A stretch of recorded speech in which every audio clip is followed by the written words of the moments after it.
Días, estimados estudiantes de Universidad Rural de Guatemala. Estamos arribando a la clase número 5 del curso de Derecho Penal 2. En esta clase número 5, correspondiente a esta semana, de acuerdo al programa que Universidad Rural de Guatemala nos ha proveído, vamos a tratar el tema de delitos contra el orden jurídico familiar y contra el Estado civil. Es un tema, bueno, está de más de decirles que es un tema bastante interesante. Interesante en virtud de lo siguiente, que prácticamente vamos a tocar delitos que se cometen muy seguido, pues son de los delitos más comunes que vamos a tratar y que los abogados nos topamos a diario con este tipo de delitos. Veamos, por ejemplo, acá. Vamos a tratar dos puntos muy importantes. El primero es el orden jurídico familiar y el segundo, el Estado civil. Veamos a qué nos referimos directamente cuando hablamos de delitos contra el orden jurídico familiar y contra el Estado civil. Dos puntos muy importantes dentro de esta clase número 5. Entremos entonces en materia, compañeros, y veamos cuál es el objetivo de nuestra clase para el día de hoy. Al igual que en las 4 clases anteriores, compañeros, vamos a analizar cada delito contemplado dentro de este título, que prácticamente estamos viendo el título número 5 de este libro segundo del Código Penal. Este título 5, el tema que trae es, estamos viendo en nuestra primera clase, delitos contra el orden jurídico familiar y contra el Estado civil. Ese es el título, valga la redundancia, de este título 5. Por eso vamos a tocar entonces estos dos puntos de los artículos del 226 al 245 del Código Penal. Vamos a ver acá cuáles son esos delitos que van a afectar, óigase bien, a persona o a personas dentro de este orden jurídico familiar y contra el Estado civil. ¿Cuál es el contenido de este título 5 en este libro segundo, compañeros? Originalmente, este título contenía 5 capítulos. El capítulo primero se titula de la celebración de matrimonios ilegales.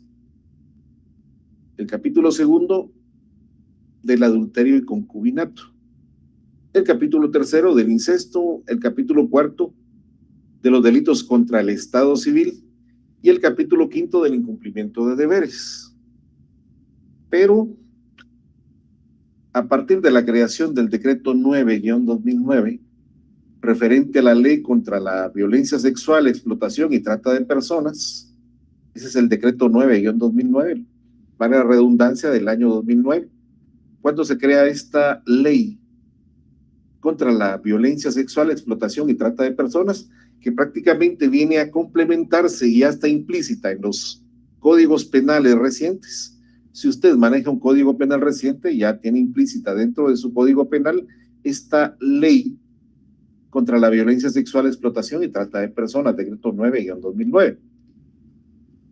Esa ley va implícita específicamente en los delitos que tienen que ver directamente contra la integridad de la persona y por qué no dentro de esta cuestión del Estado civil de las personas.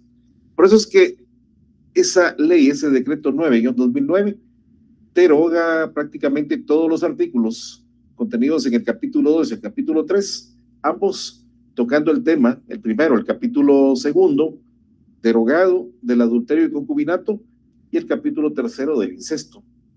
Vamos a ver durante el desarrollo de la clase una pequeña pincelada de lo que estos capítulos contenían y por qué fueron derogados. Fueron derogados porque algunas de las cuestiones contenidas en algunos de esos artículos, algunos de los delitos tipificados dentro de estas reglas jurídicas, simple y sencillamente fueron adaptados a otros delitos, entonces fueron agregados a otros artículos del código. Veamos cómo está el asunto entonces, compañeros. ¿Cuáles van a ser los bienes jurídicos tutelados en este título 5 si hablamos de los delitos contra el orden jurídico familiar y contra el Estado civil. Bueno, veamos, aquí son dos bienes jurídicos tutelados, compañeros. Y para analizar eso tendríamos que ver un par de situaciones. Por ejemplo, tener claro a qué nos referimos cuando hablamos del Estado civil. ¿Y qué es el Estado civil?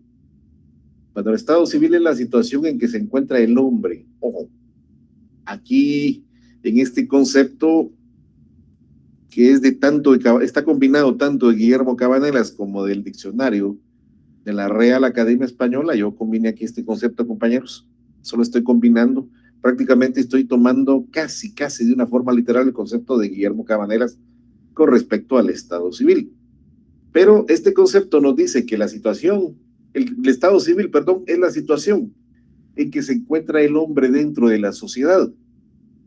Pero bueno, la situación en que se encuentra el hombre dentro de la sociedad, ¿nos referimos al ámbito espacial? Definitivamente no. Nos referimos directamente al hombre como tal, como persona, como un sujeto de derechos y de obligaciones. Por eso es que vamos a definir el Estado civil como la situación en que se encuentra el hombre dentro de la sociedad en relación con los diferentes derechos, facultades y obligaciones o deberes que le atañen dentro de esa sociedad. Bueno, siendo más explícito en este punto, compañeros, el hombre o la mujer dentro de la sociedad ocupan un lugar. Y dentro de ese lugar, en la sociedad, dentro del lugar que el mismo hombre elija o se le asigne al hombre o a la mujer, va a adquirir ciertos derechos o facultades, esos son mis derechos, y obligaciones, o el sinónimo deberes, que le atañen. ¿Cómo está eso? Bueno, si tomamos este Estado civil con relación a nuestra nación, con relación a la patria, con relación al Estado, que es un sinónimo que no tiene nada que ver, porque Estado civil con relación al Estado de Guatemala, bueno, el hombre puede ser guatemalteco o extranjero, nacional o extranjero. Ustedes verán futuramente dentro del curso de Derecho Internacional Privado o Derecho Internacional Público que el Estado civil en Derecho Internacional no es si soy casado o soy soltero, no.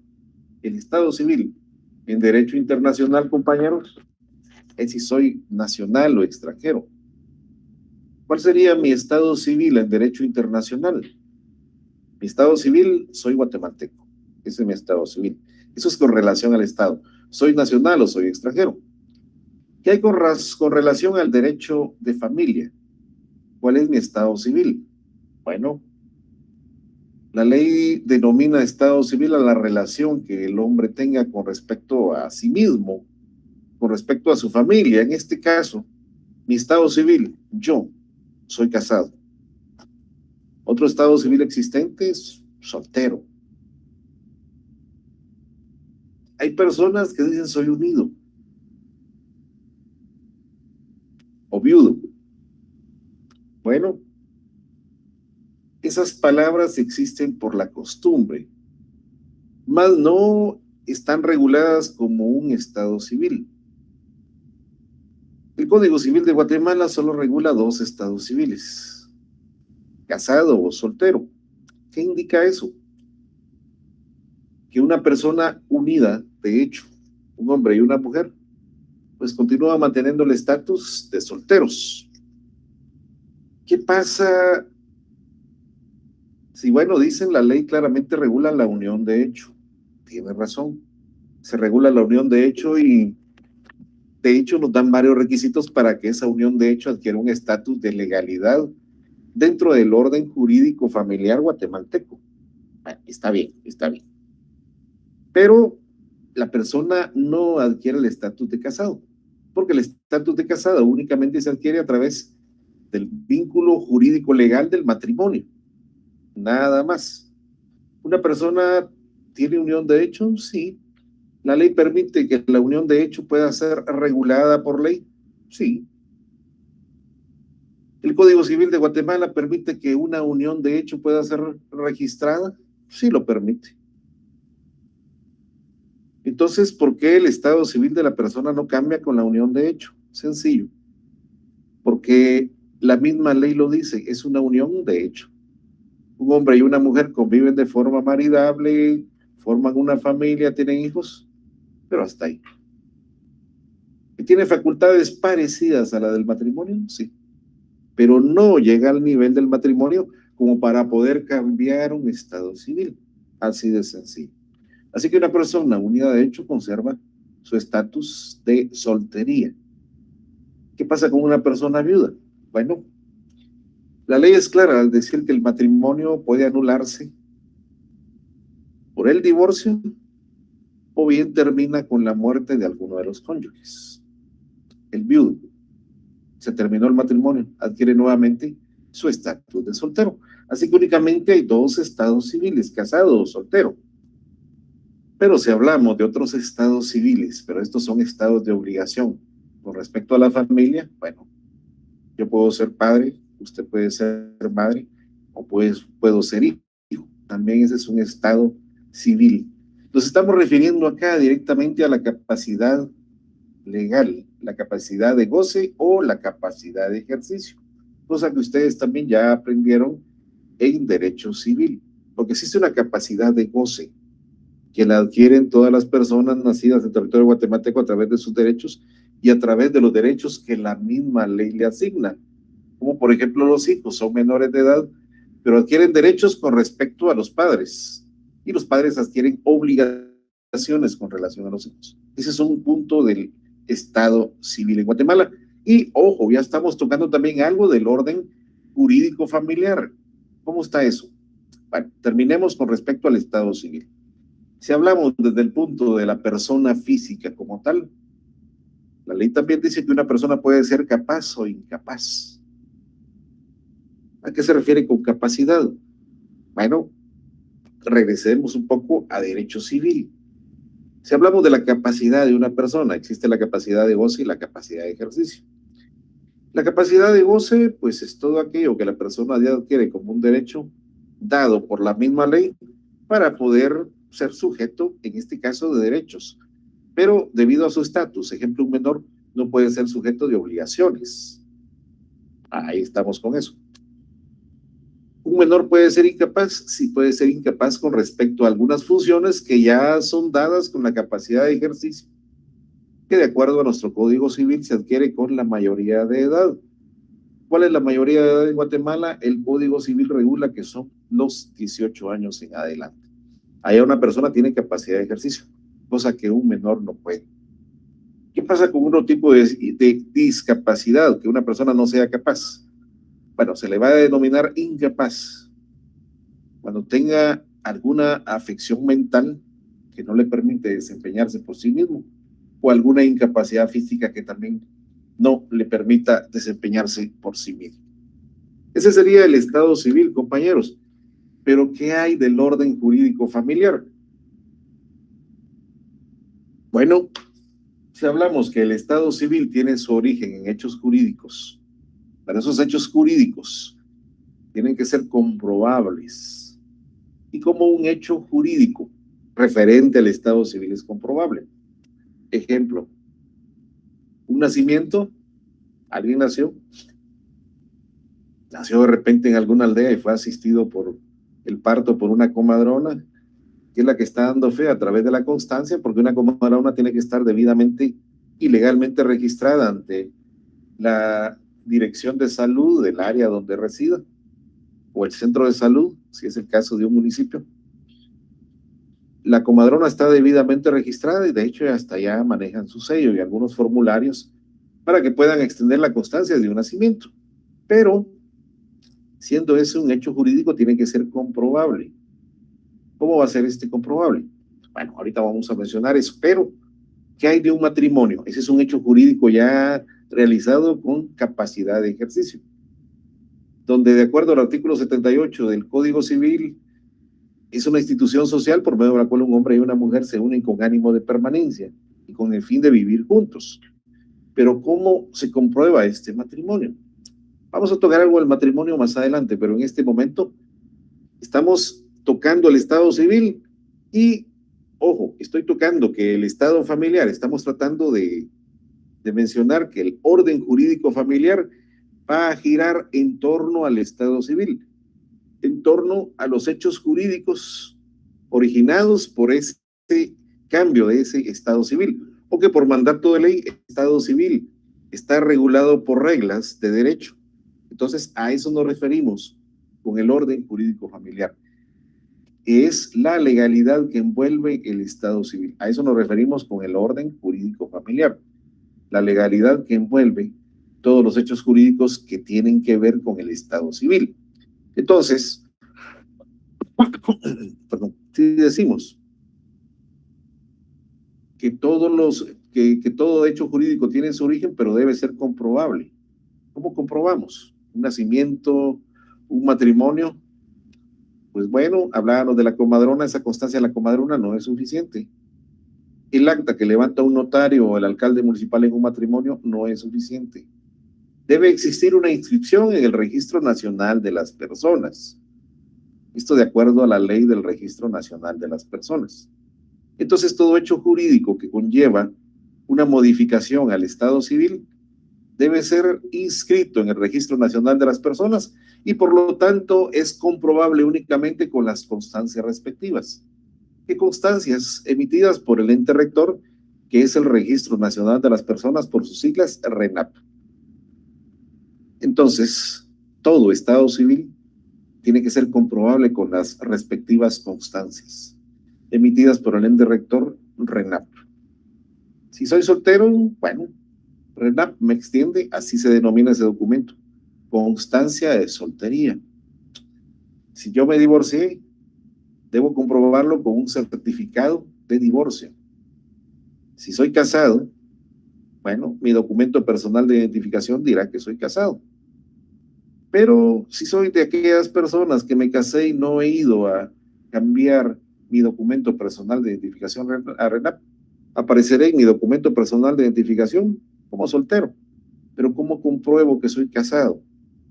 Si necesito realizar un trámite, y si es un trámite de un crédito para una vivienda, pues me piden que tenga un núcleo familiar. ¿Cómo lo compruebo?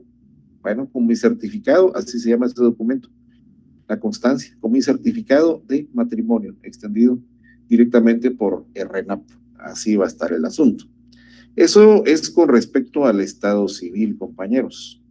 Entonces, resumiendo, el Estado civil va a ser una condición de cada persona en relación con los derechos y obligaciones civiles que tenga. En este caso va a ser la condición de soltería o de matrimonio de un individuo.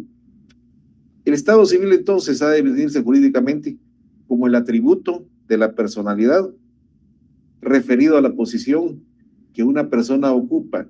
¿Ocupa en qué? En relación a la familia, presupuesto necesario, junto con el estado político para conocer cuál es la capacidad de una persona. Comprende, sí, el estado del cónyuge y del pariente, ya sea por afinidad, por adopción, que existe también ese vínculo de la adopción, o bien por consanguinidad. En derecho civil ustedes aprendieron eso del parentesco por consanguinidad, que puede ir en línea recta o en línea cuadrilateral y va del primero, segundo, tercer grado. Cuarto grado es el máximo que la ley guatemalteca admite. El Estado civil tiene su origen en hechos jurídicos como el nacimiento o en actos voluntarios como el matrimonio. Eso ya lo tenemos bastante claro, compañeros.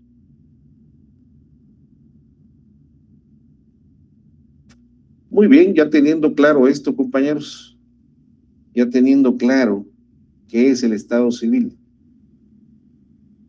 y teniendo claro que el orden jurídico tributario es la legalidad que envuelve todos los actos del Estado civil, ya tenemos eso claro. Hablamos entonces de dos bienes tutelados que vamos a estar viendo en este capítulo, compañeros. Esos dos bienes tutelados es el orden jurídico familiar y el Estado civil. Dos bienes jurídicos tutelados. Ya tenemos claro que el Estado civil es la situación en que se encuentra el hombre dentro de la sociedad en relación con los diferentes derechos o facultades y obligaciones o deberes que le atañen. Eso va con respecto al Estado, con respecto a la familia, con respecto a su capacidad. Pero este estado civil, bueno, está envuelto por un orden jurídico familiar. Toda modificación que se haga al estado civil o todo hecho jurídico que conlleve el estado civil está envuelto de legalidad. Y esa legalidad que envuelve al estado civil es el denominado orden jurídico familiar. Creo que ya estamos claros con respecto a esos dos bienes jurídicos tutelados, compañeros, el estado civil y el orden jurídico familiar. En esa virtud entremos directamente a contemplar qué delitos regula en este título quinto, el capítulo primero, que se va a titular Celebración de Matrimonios Ilegales. El nombre que tiene este título quinto, compañeros, de los delitos contra el orden jurídico familiar y contra el Estado civil. Este capítulo primero, voy a dejar esta diapositiva fija un momento mientras vamos viendo cada uno de los delitos, compañeros. Por lo pronto, tomemos nuestro Código Civil y empecemos a analizar cada uno de estos artículos, compañeros. Capítulo primero de la celebración de matrimonios ilegales. Busquemos el artículo 226. Y mientras lo vamos analizando por su lectura, vamos a ir viendo, identificando cuáles son los verbos rectores que vamos a ir encontrando dentro de este artículo 226. Veamos entonces, se titula Matrimonio Ilegal. Este es un artículo original que no ha sufrido modificación, compañeros. Veamos entonces, nos dice que matrimonio ilegal, ¿qué es un matrimonio ilegal? Bueno, lo señala. Quien contrajere, ojo, segundo o ulterior matrimonio, ya encontramos el verbo rector, contra compañeros, contraer. Quien contrajere segundo o ulterior matrimonio sin hallarse legítimamente disuelto al anterior, será sancionado con prisión de 1 a 3 años. Segundo párrafo, porque aquí dice que contrae matrimonio sin haber disuelto el anterior. Ahí estamos bien. Segundo párrafo, igual sanción se impondrá a quien siendo soltero contrajere matrimonio a sabiendas con persona casada. Vemos acá entonces el verbo rector es contraer. ¿A qué se está refiriendo esto con contraer un segundo o ulterior matrimonio? Bueno, acá se está refiriendo a una figura ilegal que se denomina bigamia. Todos somos monógamos, estamos casados con una mujer, o en el caso de las mujeres están casadas con un hombre. Pero en este caso, estamos hablando de un segundo matrimonio. Bueno, puede existir un segundo matrimonio si una persona puede casarse nuevamente, pero debe gozar del estatus de soltería, debe ser soltero. Pero ¿qué pasa? Esta persona está contrayendo un segundo matrimonio o ulterior, dice que puede ser un tercero, sin que el primer matrimonio haya sido disuelto. La ley es clara y menciona dos formas para que el matrimonio se disuelva. El primero es una figura legal denominada divorcio. De acuerdo a nuestro Código Civil, el divorcio puede ser ordinario o puede ser voluntario. Divorcio ordinario es cuando las dos partes no están de acuerdo en algunos puntos del divorcio, ya no viven juntos, han tenido problemas, pero resulta que uno no está de acuerdo, especialmente si hay bienes que se generaron dentro de la figura del matrimonio. Entonces tienen que ponerse de acuerdo o con respecto a las pensiones que corresponden por cuestión de alimentos para los hijos, no están de acuerdo, entonces van los divorcios de tipo ordinario. Eso donde existe cierto litigio y hay que presentar pruebas para que al final el juez dictamine la procedencia del matrimonio y las condiciones que de acuerdo a un estudio socioeconómico se puedan fijar. Y la figura del divorcio voluntario, donde ambas partes ya están de acuerdo en divorciarse, ya sientan un convenio de bases, todo está de acuerdo, solo se firma que están de acuerdo, que se prueba el convenio de bases y el juez dicta sentencia para que el matrimonio se disuelva. Así de sencillo. Bueno, pero en este caso, compañeros, ese vínculo de matrimonio no ha sido disuelto por la figura legal del divorcio, que en este caso sería la única, o que el cónyuge haya fallecido. Serían las dos únicas maneras de que un matrimonio quede legítimamente disuelto. Pero no es el caso en este artículo, porque aquí el jurista reguló que una persona viene y contrae un segundo o ulterior matrimonio, sin que el vínculo matrimonial anterior haya sido disuelto. Eso quiere decir que el matrimonio subsiste, el primer matrimonio está vigente, porque no se ha disuelto por el divorcio y mucho menos el cónyuge ha fallecido. Esa es la persona casada. ¿Qué pasa con el cónyuge?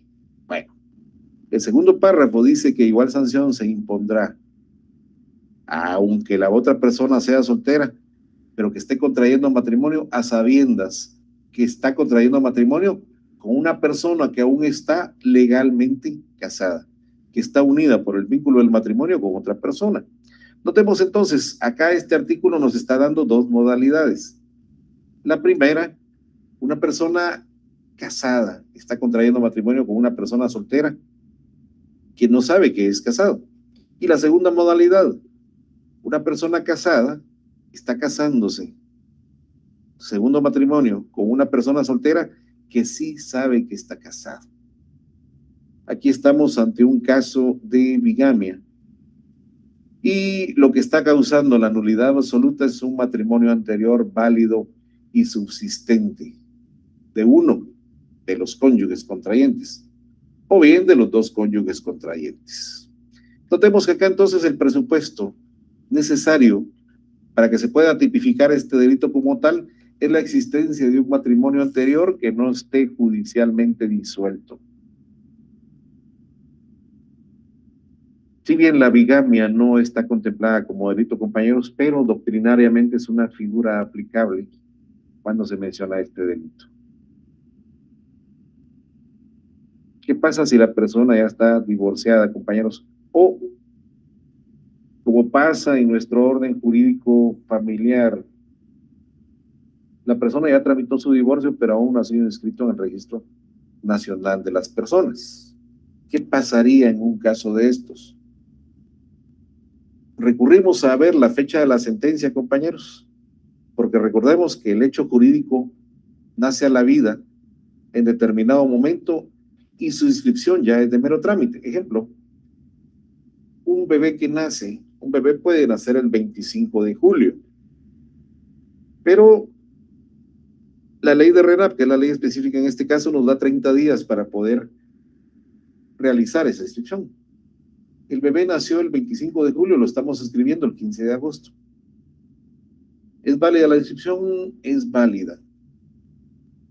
¿Qué fecha se le registra al bebé? La fecha de su nacimiento.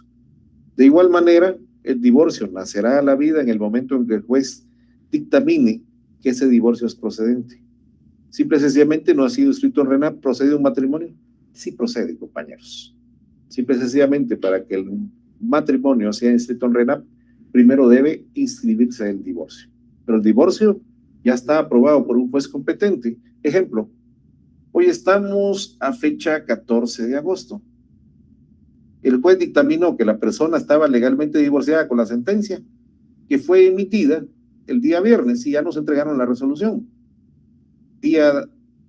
Sería día 12 de agosto. ¿Puedo casarme el 15? Sí, puedo casarme el 15.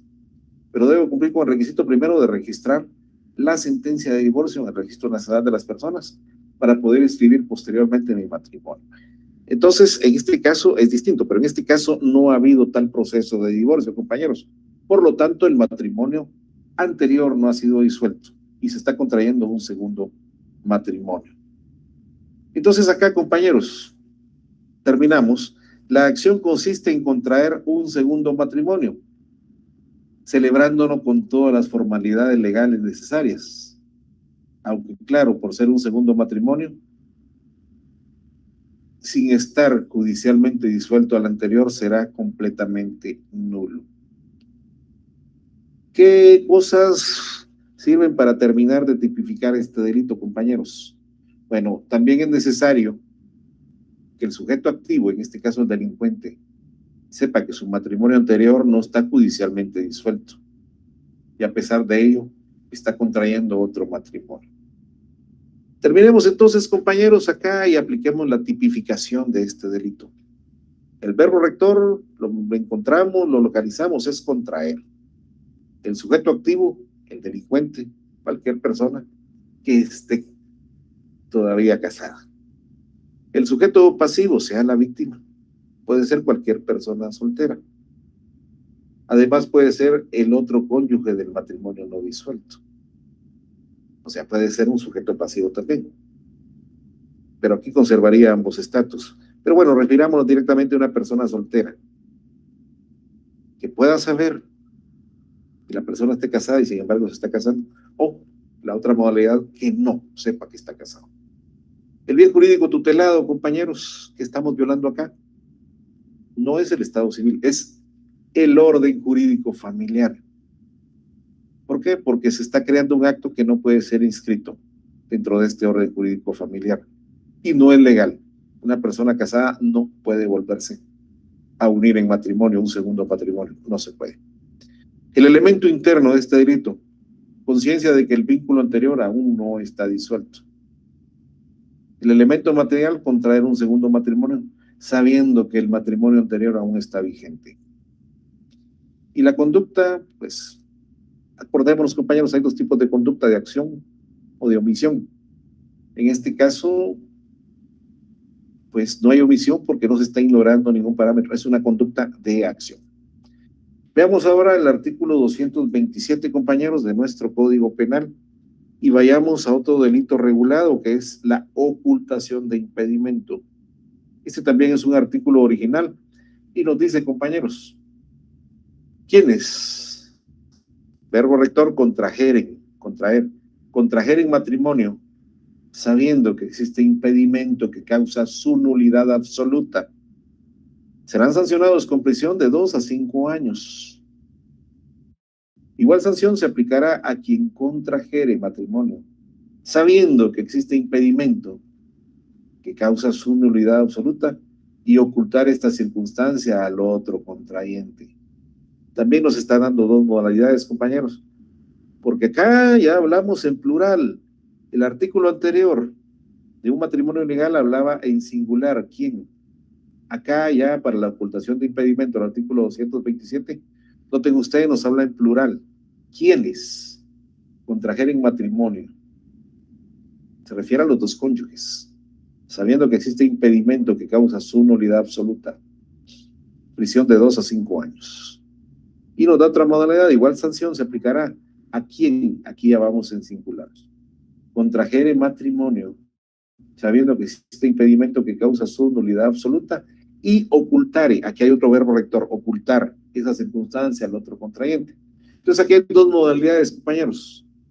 Los dos saben que hay impedimento que causa nulidad absoluta. Y la otra modalidad, que solo uno de los dos sepa que existe nulidad absoluta. Nos está dando las dos modalidades, compañeros. Uno donde los dos saben y el otro donde solo uno sabe y está ocultando esa causa de nulidad absoluta. Analicemos este artículo, compañeros, porque acá tenemos que remontarnos un poco a lo que nos regula el Código Civil. Y para ello, pues recordémonos de lo que el Código Civil de Guatemala mencionaba. Y para eso tocamos el artículo 145 del Código Civil, el cual establece cómo puede ser anulable un matrimonio. No nos estamos refiriendo a los impedimentos absolutos para contraer matrimonio, compañeros, ni a los impedimentos relativos que se regulan en los artículos 88 y 89 del Código Civil, y que de hecho ustedes en Derecho Civil 1 aprendieron cómo se realiza el protocolo de un matrimonio. Y aprendieron también que estos impedimentos absolutos tienen que ser revisados por el notario previo a legalizar un matrimonio. Entonces, veamos lo que nos regula el artículo 145 del Código Civil, compañeros, con respecto a por qué, cuáles son las causas de nulidad absoluta de un matrimonio. El artículo 145 del Código Civil dice, y lo tengo aquí citado textualmente, compañeros, que es anulable el matrimonio, así inicia, es anulable el matrimonio, y nos da 4 causas. La primera nos dice cuando cuando uno o ambos cónyuges han decir sí al matrimonio, por error, por dolo o coacción. ¿Qué es coacción? Es obligar a alguien a hacer algo contra su voluntad. ¿De la coacción se puede originar el error? Sí, o el dolo. Yo me estoy casando con aquella persona bajo amenazas, o mis padres me están obligando a casarme con esa persona, como ocurre en algunas partes del área rural todavía. Eso lo aprendimos en anteriores clases. Cuando mencionamos, no lo vimos, pero sí hablamos un poco del matrimonio servil, cuando una persona es sometida a servidumbre. Entonces estamos en este numeral primero de este artículo 145 del Código Civil, compañeros.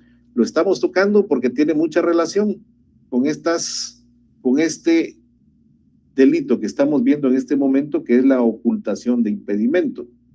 Entonces, estamos viendo por qué es anulable un matrimonio. Bueno, ya vimos el primero, cuando uno o ambos cónyuges han consentido por error, dolo o coacción. Que el consentimiento no sea espontáneo, no sea de voluntad. Si no existe en ese consentimiento, especialmente coacción, error o dolo. Veamos la segunda causal para que un matrimonio sea anulable. Dice, del que adolezca de impotencia absoluta o relativa para la procreación, siempre que por su naturaleza sea perpetua, incurable y anterior al matrimonio. La impotencia también era una causa para declarar anulable un matrimonio.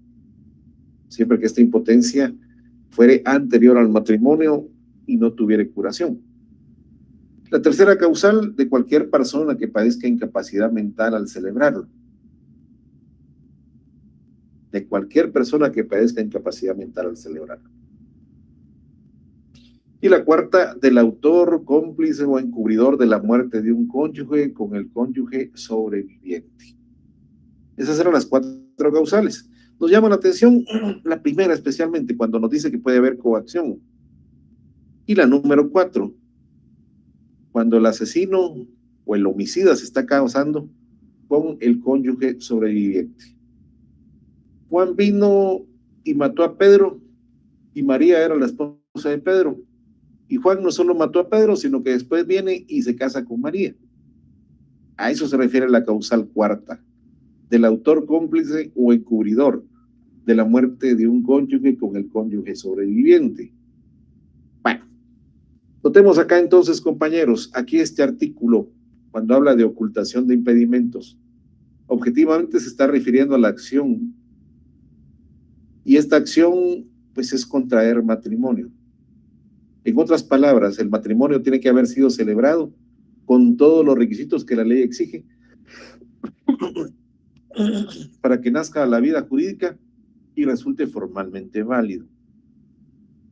Entonces, estamos hablando de un matrimonio que, de no haber mediado un impedimento causante de nulidad absoluta, como son estos 4 que acabamos de ver del Código Civil, pues simple y sencillamente hubiera sido un matrimonio válido. Aquí hay 2 circunstancias, compañeros. La primera, eso ya lo vimos, el hecho que importa el impedimento y que tiene como causal la nulidad del matrimonio. Esa causal es del conocimiento de ambos contrayentes. Y la otra, donde solo uno de los contrayentes conoce la causal y se la está ocultando al otro.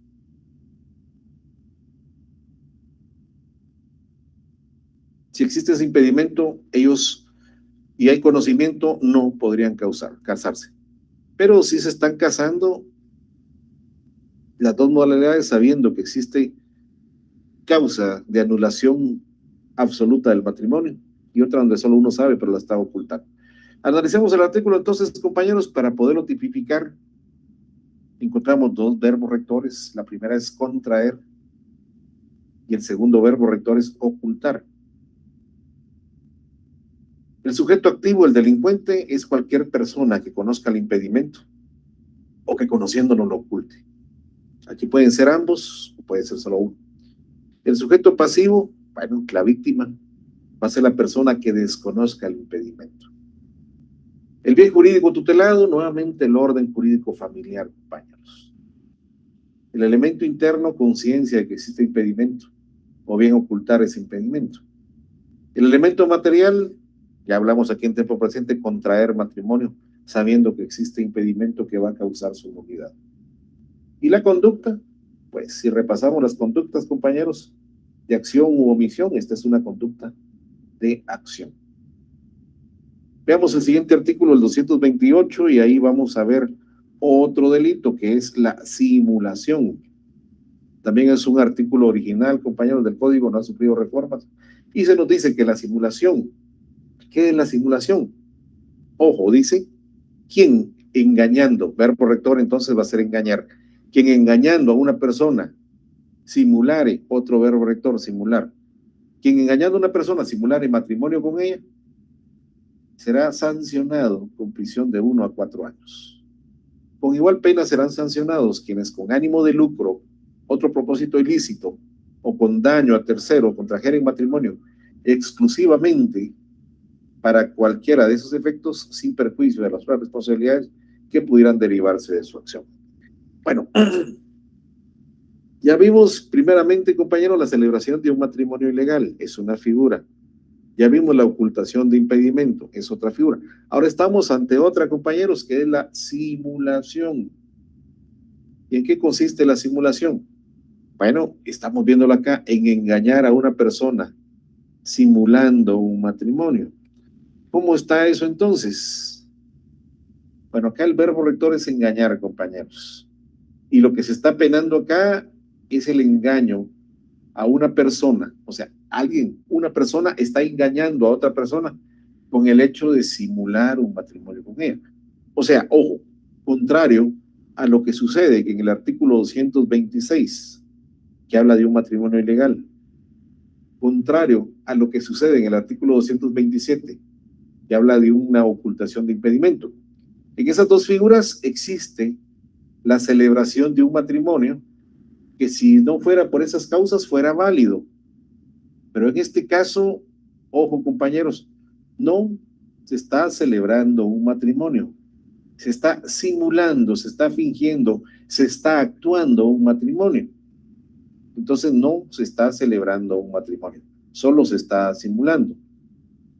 De modo que no podría hablarse de un matrimonio ilegal, como es el caso del artículo 226, porque no se está celebrando, se está simulando, se está engañando a una persona. Puede hacer que el acto pues tenga todos los requisitos externos y formales que regula el Código Civil para la celebración de un matrimonio y que aparentemente parezca un matrimonio válido. De tal modo que no haya impedimento, pero en este caso no, fue una actuación únicamente y una persona está siendo engañada. Entonces, definitivamente una simulación no va a ser válida. En estos actos de simulación, compañeros, va a ser necesaria la intervención de alguien más, alguien que simule ser el funcionario público, el oficial público o la persona legalmente facultada que va a celebrar el matrimonio. Y puede hacer la complicidad también de otras personas que actúen como testigos, además de todas las formalidades como un local, de repente hasta una fiesta. Pero se está simulando un matrimonio. Entonces analicemos, acá los verbos rectores sería simular, que es sinónimo de fingir.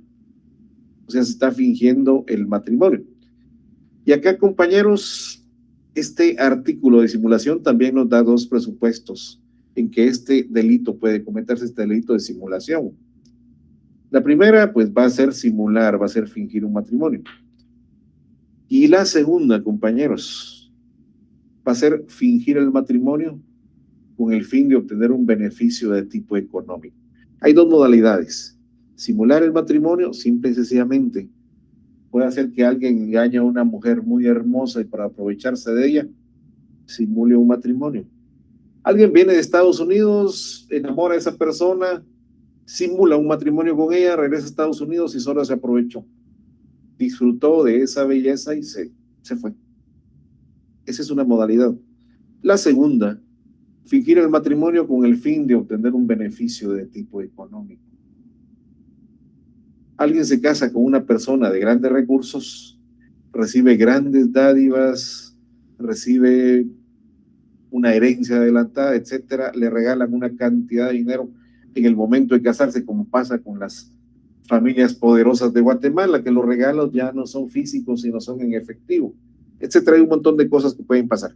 Pero este artículo nos da dos modalidades: simple y sencillamente engañar a la persona simulando un matrimonio, y la otra, simular ese matrimonio con el fin de obtener un beneficio económico. Tipifiquemos entonces el artículo, compañeros, analicemos los elementos para esta correcta tipificación. Dos verbos rectores: simular y contraer. El delincuente, el sujeto activo, cualquier persona que simule. El sujeto pasivo, la víctima, va a ser la persona que resulta engañada de la simulación de este matrimonio.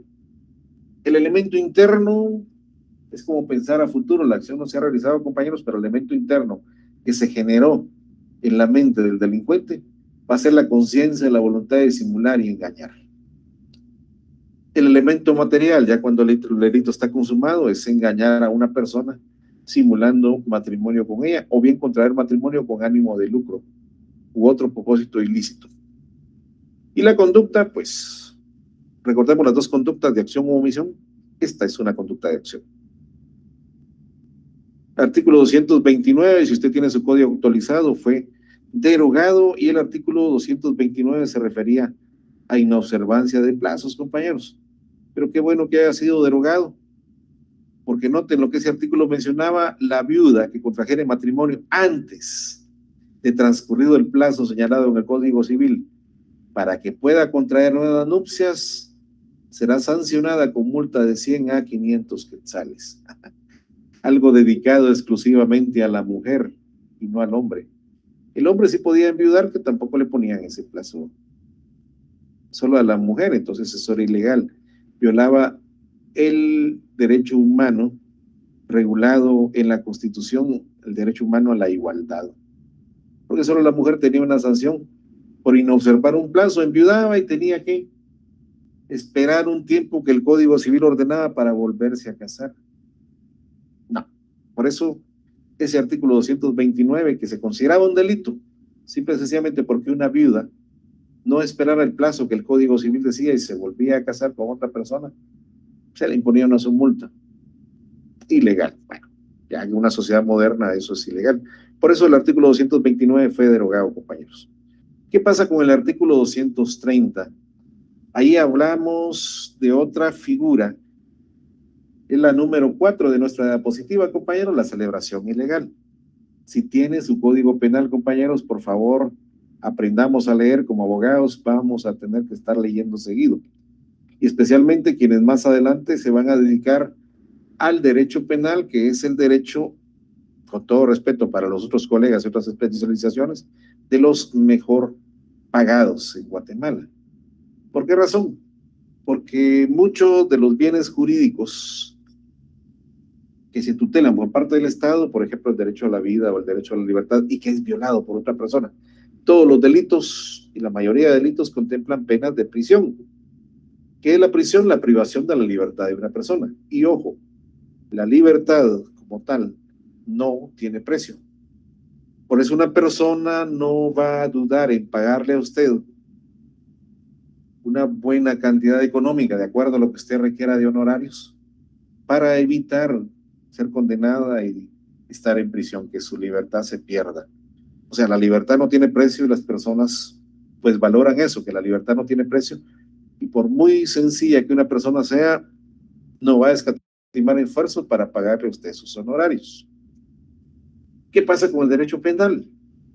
Bueno, lo bonito del derecho penal es que es solo un proceso. Eso ustedes lo van a ver más adelante en derecho procesal penal. El derecho procesal penal pues regula, contrario a lo que regula el proceso civil. El proceso civil tiene muchos procesos, muchos tipos de procesos. Si hablamos del derecho civil, yo he contado, creo que son 16 procesos distintos, entre los ordinarios, entre los sumarios, entre los ejecutivos, entre los de jurisdicción voluntaria. Entre los de jurisdicción voluntaria también hay ciertos procesos que se regulan en ley. El Código Procesal Penal no, el derecho penal en cambio es solo un proceso, ese no tiene cambio, es solo un proceso y es el mismo para cualquier tipo de delito. Entonces, compañeros, aprendamos a leer. Para quienes se van a dedicar más adelante cuando se gradúen al derecho penal, están exigiendo una buena especialización, una buena rama. Todo el derecho es bueno, compañeros, pero yo especialmente me quedaría con el campo del derecho penal. Por la calidad del derecho penal, que es muy delicado también, pues un caso perdido significa el privar de su libertad a una persona y que se cometen injusticias dentro del ámbito judicial, sí se cometen. Pero allí es donde entra la pericia del abogado defensor. Ahí es donde entra su preparación. Independientemente, compañeros, de lo que ustedes puedan aprender en esta clase, que ahora ustedes la ven como un requisito para pasar al siguiente escalón, al siguiente semestre, pues está bien, está la obligación de ganar esta clase. Pero también menciono que la experiencia se adquiere, pero mucha de la formación va de acuerdo a lo que ustedes saben. Muchas de estas lecturas a ustedes no se les van a olvidar, compañeros. Bueno, entremos. Artículo 230. Celebración ilegal. ¿Qué dice el artículo 230? Dice, ¿quién sin estar legalmente autorizado celebrar un matrimonio civil o religioso será sancionado con multa de 1,000 a 10,000 quetzales, sin perjuicio de las sanciones que correspondan a otros delitos en que pudo incurrir? Bueno, acá estamos viendo entonces una celebración ilegal. Y ojo, compañeros, este también es un artículo original. Ustedes notarán en su código que no habla de reformas. Entonces acordémonos, compañeros, de la reforma hecha al Código Penal de acuerdo a el decreto 2-96 del Congreso de la República, que simple y sencillamente es una reforma. Artículo 6 del decreto 296 nos dice que todas las penas de multa contempladas en el Código Penal se elevarán por 5. Entonces, en este caso, apliquemos esa regla. Si hablamos de una multa de 200 a 1,000 quetzales, por 5, estamos hablando de una multa de 1,000 a 10,000 quetzales. Esa multa se aplicaría en este caso por una celebración ilegal de un matrimonio. ¿A qué nos referimos con una celebración ilegal de matrimonio? Bueno, si analizamos el artículo, compañeros, nos dice quién se refiere a una persona. Sin estar legalmente autorizado, celebrare, ahí está el verbo rector, celebrar un matrimonio civil o religioso, sin estar legalmente autorizado, está celebrando un matrimonio. Se está refiriendo directamente a la persona que está celebrando este matrimonio. ¿Quiénes pueden celebrar un matrimonio, compañeros? Regresemos a derecho civil. Y si buscamos el artículo 92, compañeros, que solo lo tengo como referencia, sobre quiénes, para tener claro quiénes pueden celebrar un matrimonio civil. El artículo 92 nos dice, el matrimonio debe autorizarse, y nos dice quiénes, por el alcalde municipal, y si el alcalde municipal, por sus múltiples funciones, no está en la municipalidad de Cedí, pero bueno, hay un concejal que es el que se encarga de tener las funciones del alcalde municipal. Entonces, si no está el alcalde municipal, el concejal que haga las funciones de alcalde, o sea, el alcalde en funciones, que en este caso es el concejal, siempre no se está quitando la figura del alcalde. Cuando un concejal firma un acta y el alcalde no está, pero le toca al concejal, pone alcalde en funciones. Es el concejal, no pone concejal tal. El concejal como tal no podría firmar, sino pone concejal tal actuando como alcalde en funciones. Entonces, ¿quiénes pueden autorizar el matrimonio? El alcalde municipal o el concejal que haga las funciones de alcalde en ausencia del alcalde. Un notario hábil legalmente para el ejercicio de su función. ¿Quién es un notario hábil? Bueno, alguien que ha cursado en la universidad, ha obtenido su título de notario, ha inscrito su firma y sello en la Corte Suprema de Justicia, en el registro de notarios, y que está al día en sus cuotas en el Colegio de Abogados y Notarios. El Colegio de Abogados y Notarios da la licencia para que usted actúe como notario. Y la Corte Suprema de Justicia, a través del registro de notarios, le autoriza para el ejercicio de esa función. Entonces, ese sería un notario hábil legalmente para el ejercicio de su función. Pero hay una tercera persona que puede celebrar matrimonios. Y este artículo 92 nos dice, también podrá autorizarlo el ministro de cualquier culto que tenga esa facultad otorgada por la autoridad administrativa que corresponda. Un sacerdote, si es el caso de la Iglesia Católica, o un pastor, si es el caso de las iglesias de la rama protestante, pueden realizar matrimonios si media vez estén legalmente autorizados por el Ministerio de Gobernación. Ellos pueden realizar matrimonios y de hecho tienen que observar todas las formalidades que el Código Civil requiere. Ojo, ¿qué pasa con un notario? También el notario tiene ciertos impedimentos. En el Código Notariado se regula que al notario se le prohíbe realizar actos en favor de sus parientes. ¿Qué quiere decir eso? ¿Puedo yo celebrar el matrimonio de mi hermana? No puedo, yo como notario, porque la ley dice que me está prohibido realizar actos o contratos en favor de mis parientes. Entonces no podría. Tendría que buscar otro colega u otra persona que esté legalmente autorizada por la ley para que celebre ese matrimonio. Resumiendo entonces, compañeros, ¿quiénes están autorizados para celebrar matrimonios? El alcalde municipal o el concejal que haga las veces de alcalde, un notario y un ministro de culto legalmente autorizado por el Ministerio de Gobernación. Sencillamente esas tres personas pueden realizar matrimonios. ¿Qué pasa como ha ocurrido con algunas personas? Bueno, un abogado y notario que esté trabajando en el organismo judicial puede celebrar un matrimonio. No puede. Por su cargo de trabajo no está ejerciendo como notario y por lo tanto no podría celebrar un matrimonio. No podría. Ese sería el caso del notario. ¿Por qué razón? Porque no está ejerciendo como notario. Él presta sus servicios o una relación de trabajo con una institución del Estado, en este caso el organismo judicial, y por lo tanto él tiene una relación de jefe subordinado y esa es causa de impedimento para notario de acuerdo al Código de Notariado. Entonces tenemos que tomar en cuenta esto, compañeros. Si no es el alcalde, si no es un notario y si no es un ministro de culto debidamente autorizado, estaríamos entonces ante este delito regulado en este artículo 230 de celebración ilegal de matrimonio. El verbo rector acá sería celebrar, compañeros. El delincuente, el sujeto activo, sería cualquier persona que no está autorizada para celebrar matrimonios. La víctima, el sujeto pasivo, serían en este caso los contrayentes. El bien jurídico tutelado, el orden jurídico familiar, porque no se están observando las normas de derecho.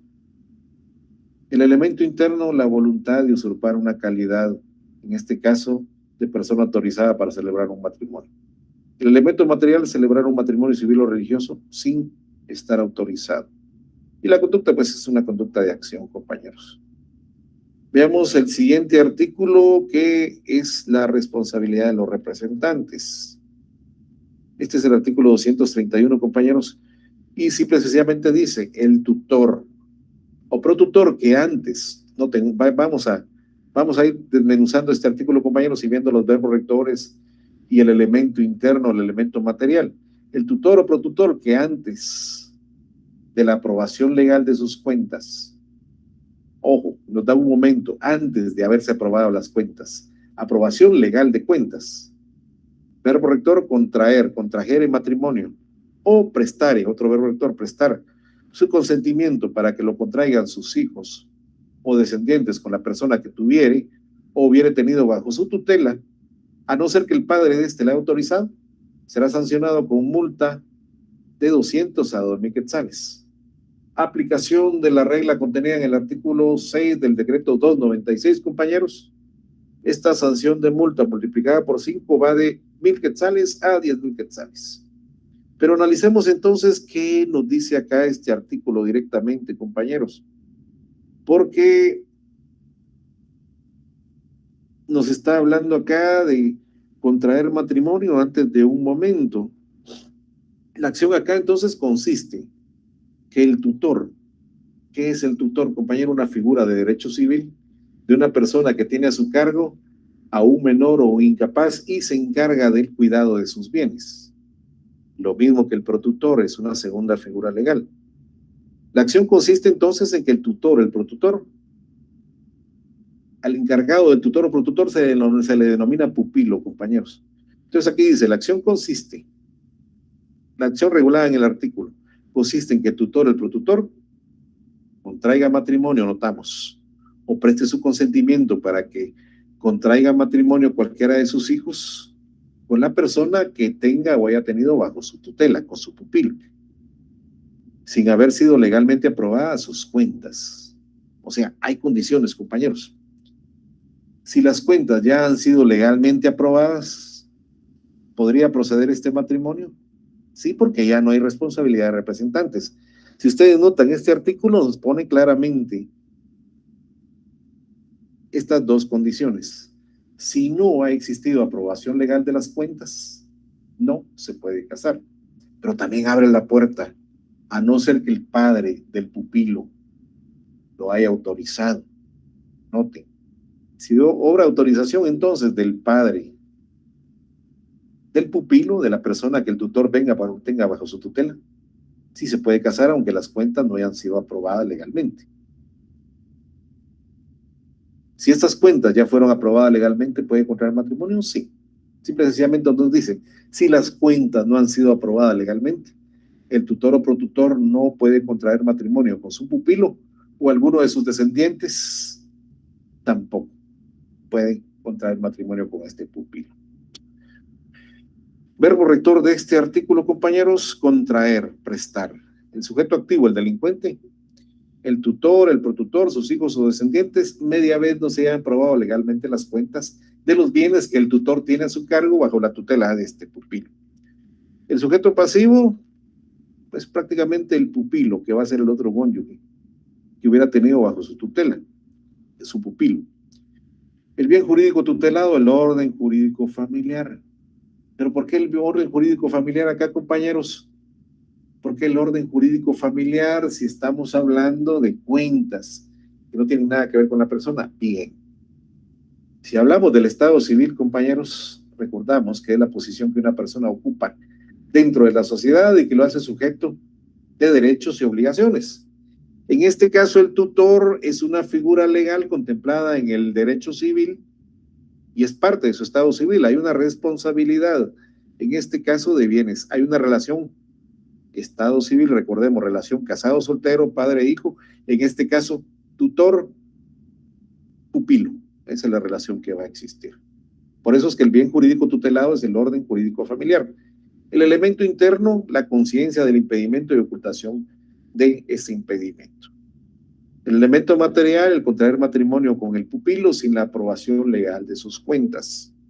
Y esta también va a ser una conducta de acción, compañeros. Dejemos hasta acá este artículo, compañero, este capítulo, y pasemos a los siguientes, compañeros. ¿Cómo hablamos de que los capítulos 2 y 3, que hablan del adulterio y del incesto, fueron derogados, compañeros?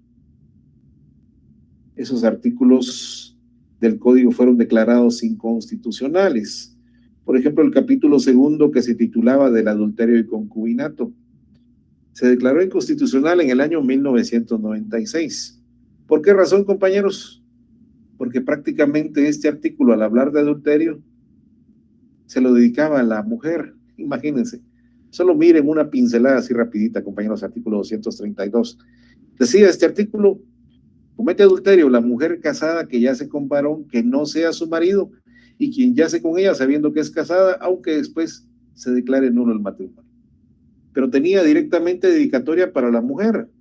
Eso decía que la mayoría de mujeres que eran sorprendidas teniendo una aventura eran declaradas adúlteras. Pero un hombre que era sorprendido teniendo una aventura muchas veces no se le tomaba como tal. Y de hecho el artículo tenía esa dedicatoria. Por eso bien que haya sido declarado constitucional, compañeros. Hablaba de la figura del concubinato también. El marido que tuviera concubina dentro de la casa conyugal será sancionado con prisión de 4 meses a 1 año. Fue declarado inconstitucional también, compañeros. Y hoy, pues, mucha gente ya en una sociedad moderna ya toma otras actitudes. No vamos a profundizar en eso, compañeros. Por eso es que este capítulo 2 fue declarado inconstitucional y por lo tanto derogado. Lo mismo pasó con el capítulo 3, que hablaba del incesto, compañeros. Tenía solo 2 artículos. Mencionaba: comete incesto quien yaciere con su ascendiente, descendiente o hermano. Igual había un incesto agravado, que cometer incesto con un descendiente menor de edad. Estos artículos fueron derogados por el decreto 9-2009, la ley contra la violencia sexual, explotación y trata de personas. Y muchas de estas cuestiones fueron agregadas al capítulo 1 del título 1, cuando vimos los delitos contra la libertad e indemnidad sexual de las personas. Fueron agregados al asunto de violación o agresión sexual. Por eso es que ya no aparecen acá, compañeros. Entremos directamente entonces a ver el artículo 4, compañeros, que habla de los delitos contra el Estado civil. ¿Cuáles son esos delitos contra el Estado civil, compañeros? Bueno, los delitos contra el Estado civil, compañeros, que nos menciona nuestro Código Penal. Primero vamos a ver la suposición de parto, la reposición de un niño por otro, la supresión y alteración del Estado civil, la usurpación del Estado civil, la adopción irregular y el trámite irregular de adopción. Cuando analicemos estos artículos, compañeros, vamos a ver los verbos rectores que habla de fingir, cooperar, sustituir. El bien jurídico tutelado en todos estos artículos va a ser el Estado civil. El sujeto activo: cualquier mujer que va a suponer un parto, cualquier niño que es sustituido o cualquier funcionario público que falte a sus deberes. El sujeto pasivo acá, compañeros, lamentablemente todos estos delitos. El sujeto pasivo, la víctima, va a ser un niño cuyo estado civil va a ser alterado. El elemento interno: acá existe la voluntad de fingir un parto o de sustituir un niño. El elemento material: fingir embarazo y parto o bien sustituir un niño. Y el elemento material va a ser por acción.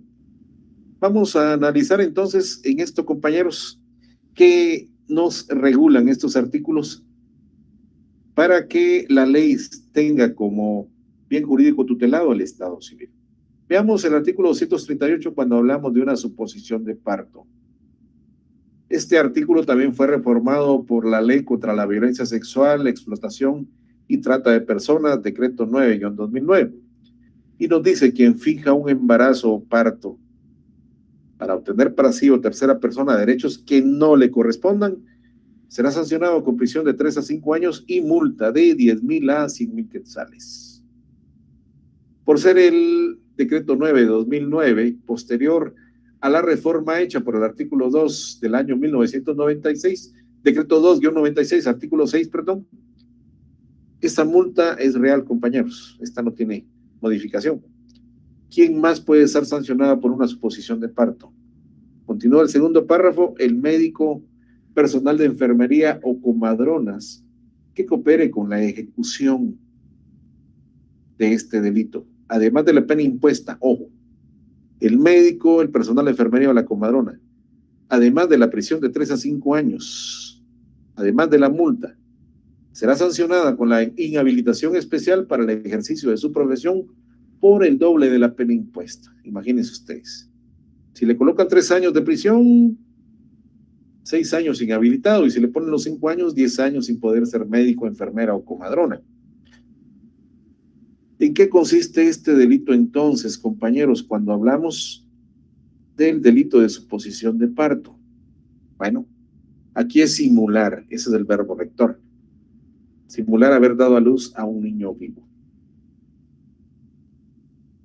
Para suponer un parto no es necesario que la víctima sea un niño recién nacido, pero sí un niño que no tiene conciencia aún de su relación con su familia, con sus padres. Por eso es que el sujeto pasivo en este tipo de delito.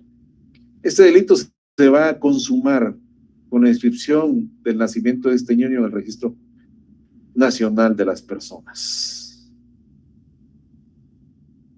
Si este delito se considera consumado, compañeros, también habría otro delito más, que es el delito de falsedad en un documento público, por estar inscribiendo ese nacimiento en el Registro nacional de las personas.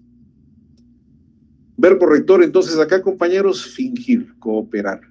Sujeto activo, cualquier mujer que finge un parto y por lo tanto el nacimiento, pero también puede ser el médico, el personal de enfermería o comadrona que cooperen con este delito.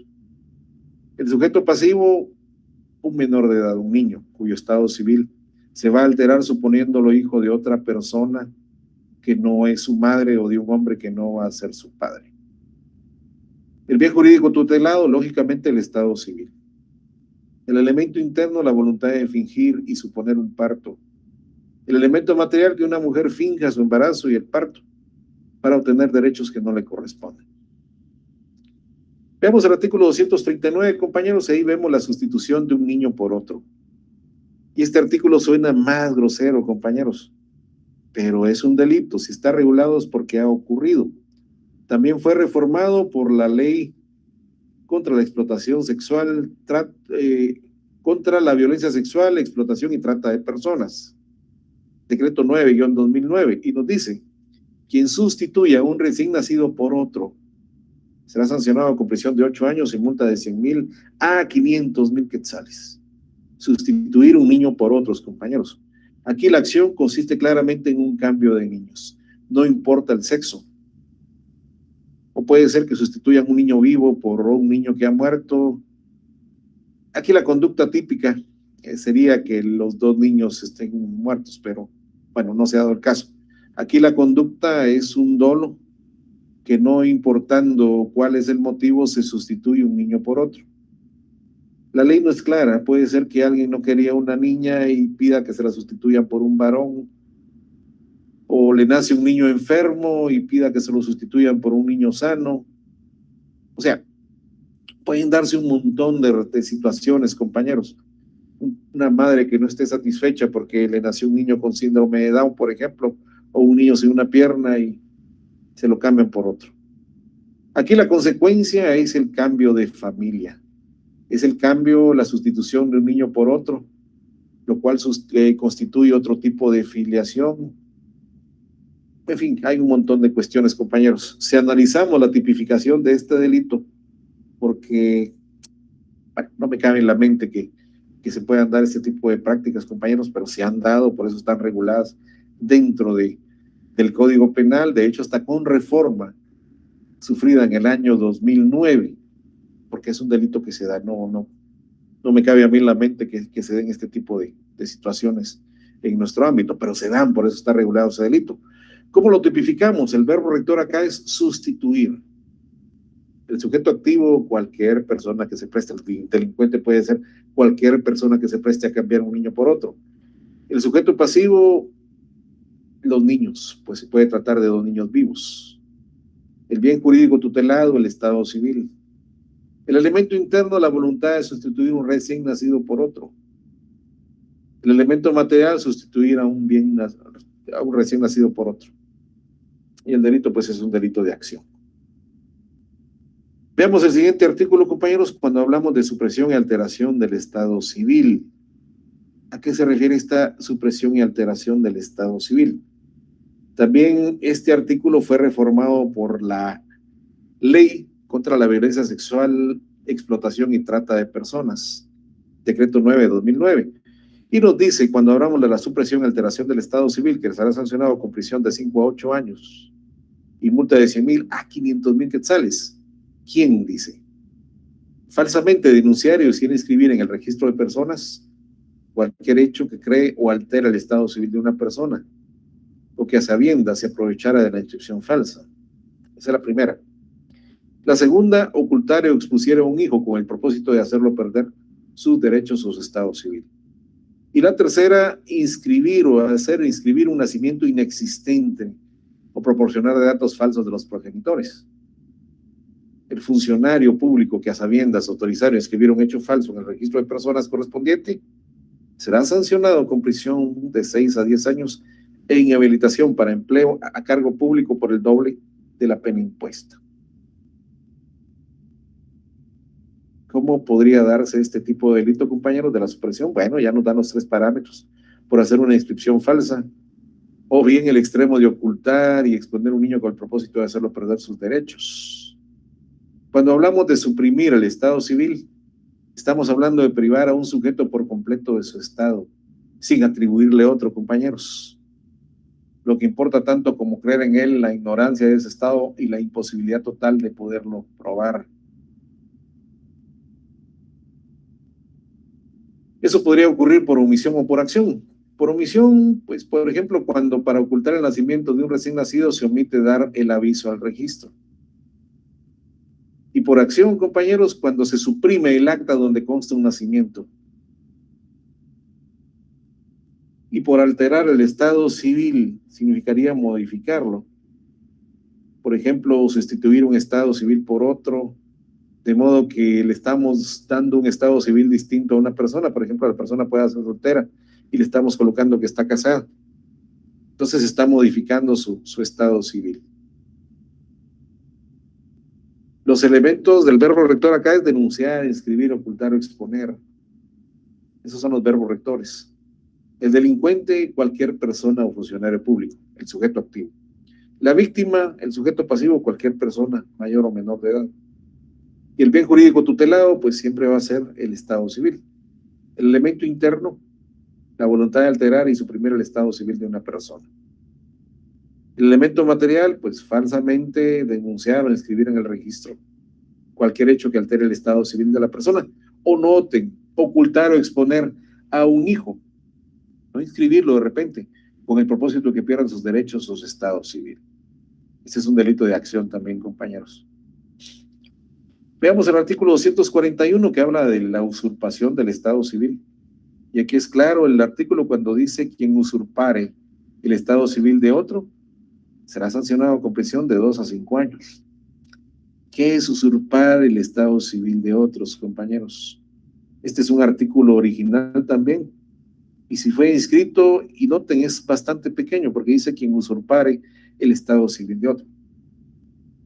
Aquí la acción, compañeros, consiste en simular una filiación distinta de la que le corresponde al sujeto. La persona de la cual se está usurpando su estado civil es una persona real, siendo indiferente si está viva o haya fallecido. La simulación en este caso va a consistir en usar los derechos y acciones de la persona cuyo estado civil se está suplantando. Entonces, analizándolo, compañeros, una persona se está haciendo pasar por otra. Así de sencillo. Una persona está suplantando a otra persona. Está usurpando ese estado civil. O sea, estamos en este delito ante una suplantación. ¿Cuál es el verbo rector en este artículo? Bueno, usurpar.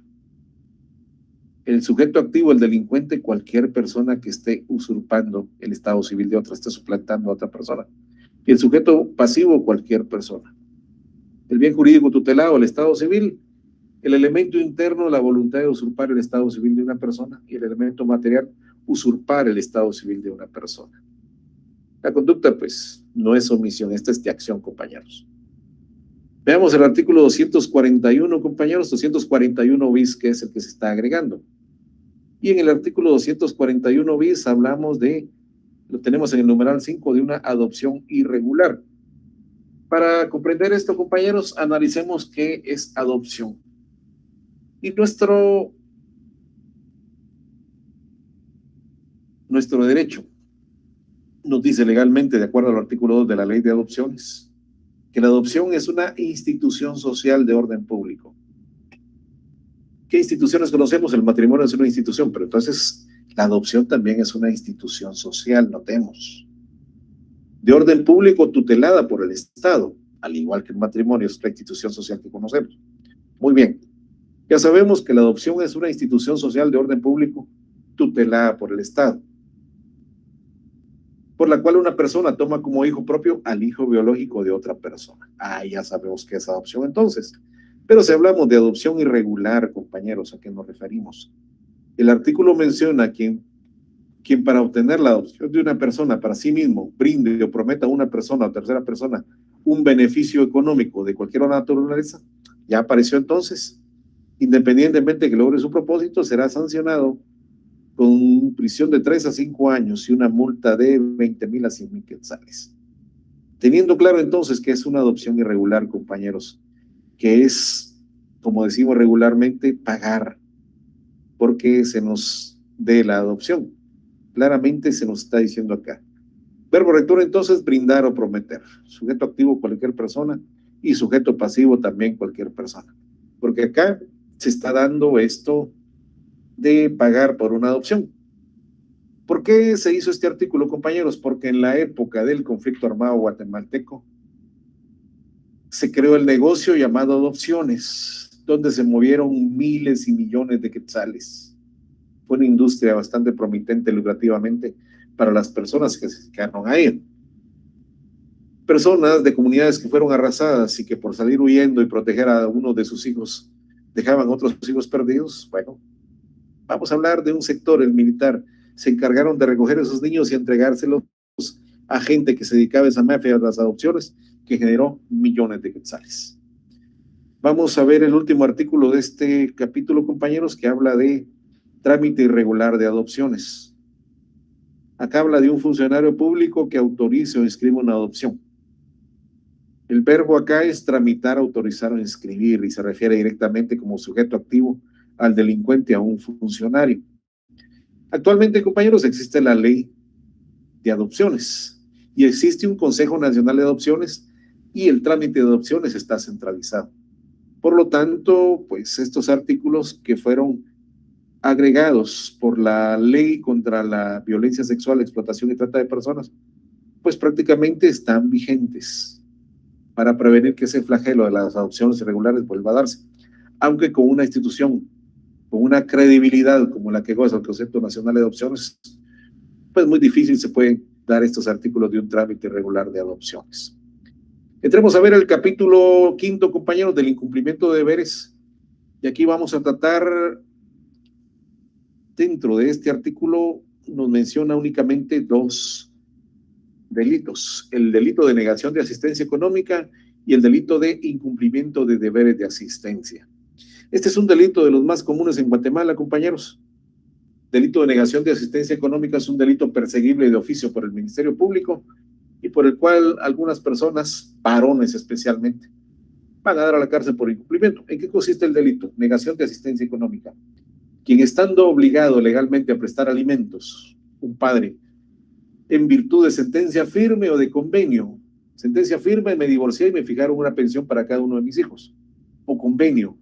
Fui con mi ex esposa al juzgado o ante un notario a hacer un convenio voluntario y me comprometí a pasar 1,000 quetzales por cada uno de mis 2 hijos. Oh, está bien. Que conste en documento público auténtico. Se negare a cumplir con tal obligación después de ser legalmente requerido, será sancionado con prisión de 6 meses a 2 años. Eximente, salvo que probare no tener posibilidades económicas para el cumplimiento de su obligación. El autor no quedará eximido de responsabilidad penal por el hecho de que otra persona le hubiera prestado. Muy bien. Como padre tengo obligación de pasar una pensión, eso se llaman pensiones alimenticias, compañeros, así los conocemos, por mis hijos. Pero resulta que la mujer inicia una nueva relación y rehace su vida. Yo me enojo y decido no pasarle ni un centavo. Pasan los meses, pues ella tiene las necesidades de los hijos, y bueno, inicia un juicio ejecutivo en el juzgado de familia, se requiere de pago al individuo, no paga, pues eso ya pasa al Ministerio Público para que inicie la persecución penal y se forma esta figura de la negación de asistencia económica. Noten ustedes, tiene una pena muy baja, compañeros, que es una prisión de 6 meses a 2 años, salvo que el encargado justifica que no puede. ¿Cómo justifica? Un accidente que lo deja impedido para trabajar o que haya perdido su trabajo, pero debe comprobarlo inmediatamente ante el juzgado de familia. Y esa situación, lógicamente, no es perdurable. El elemento rector acá, compañeros, es negar. El delincuente, cualquier persona que esté obligada legalmente a proveer esos alimentos. Compañeros, por el tiempo solo voy a tocar el asunto del incumplimiento de deberes de asistencia. Y aquí dice: quien estando legalmente obligado a incumplir o descuidar los derechos de cuidado o educación con respecto a descendientes o personas que tenga a su cargo, de manera que se encuentren en situación de abandono material y moral, será sancionado con prisión de 2 meses. Ese es un incumplimiento. No cuidar a sus descendientes o a las personas que uno tenga a su cargo. Y el artículo 245, compañeros, que habla de una eximente por cumplimiento. Este siendo un proceso legal. Tomen en cuenta este artículo para poder defender a alguien que tenga este lío de negación de asistencia económica, compañeros, porque existe una eximente por cumplimiento. Una persona que ha sido guardada en prisión por no cumplir con sus pensiones alimenticias, pues este artículo es aplicable, porque dice, quedará exento de sanción quien pagare los alimentos. Hay que ir a depositar al banco a nombre de la persona o en el caso asignado por el juzgado de familia, la cuenta asignada, pagar lo que se está requiriendo, compañeros. Quien pagará los alimentos, dice, y garantizar suficientemente, conforme a la ley, el ulterior cumplimiento de sus obligaciones. ¿Qué garantías se debe presentar al juez para eximir este delito? Bueno, las garantías contempladas en el Código Civil, la prenda, la fianza o la hipoteca, cualquiera de esas tres. Compañeros, lastimosamente el tiempo se nos fue. La siguiente semana tenemos nuestro primer examen parcial, compañeros, y para no complicarlos es pregunta directa. Usted puede hacer uso de su código penal, buscar dónde está el artículo. Por ejemplo, voy a preguntar una pregunta, sería ¿qué es secuestro? Busca usted el artículo donde dice secuestro y busca una de las 4 opciones que más se parezca a la que está regulada en el código. Les deseo buena suerte, compañeros.